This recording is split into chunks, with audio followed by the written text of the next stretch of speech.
Ready to move in premium triplex villas at Kollur APR projects. భారతీయత అంటేనే మత సామరస్యం, భిన్నత్వంలో ఏకత్వం. మన దేశం మత సామరస్యానికి ప్రతీక. తాజాగా ఇలాంటి ఘటననే ఒకటి చోటు చేసుకుంది. అదేంటంటే తమిళనాడులో అమ్మవారి ఆలయానికి నడుచుకుంటూ వెళ్తున్న హిందూ భక్తుల పట్ల ఒక ముస్లిం పెద్ద మనిషి చూపిన మానవత్వం ఇప్పుడు నెటిజన్ల మనసు గెలుచుకుంటుంది.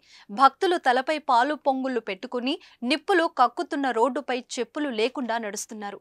వారికి బాసటగా చేకూర్చేందుకు ఒక పైప్ ద్వారా ఆ ప్రాంతమంతా నీటిని చల్లుతున్నారు. మండు టెండల్లో ప్రదక్షిణలు చేస్తున్న హిందూ భక్తుల కాళ్లకు నీళ్లు చల్లి ఉపశమనం కలిగిస్తున్నారు ముస్లిం సోదరులు. ఈ వీడియో చూసిన నెటిజన్లు తన్మయానికి లోనవుతున్నారు. ఇది కదా మన దేశమని గర్వపడుతున్నారు. మన నేలలోనే ఆత్మీయత ఉందని పలువురు నెటిజన్లు ఈ వీడియో కింద కామెంట్ చేస్తున్నారు.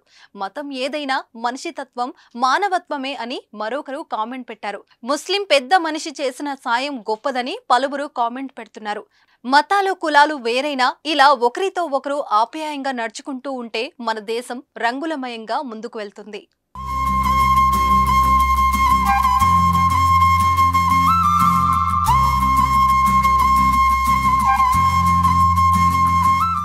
సుమన్ టీవీలో మీ పర్సనల్ అండ్ బిజినెస్ ప్రమోషన్స్ కోసం కింది నెంబర్కి కాంటాక్ట్ చేయండి.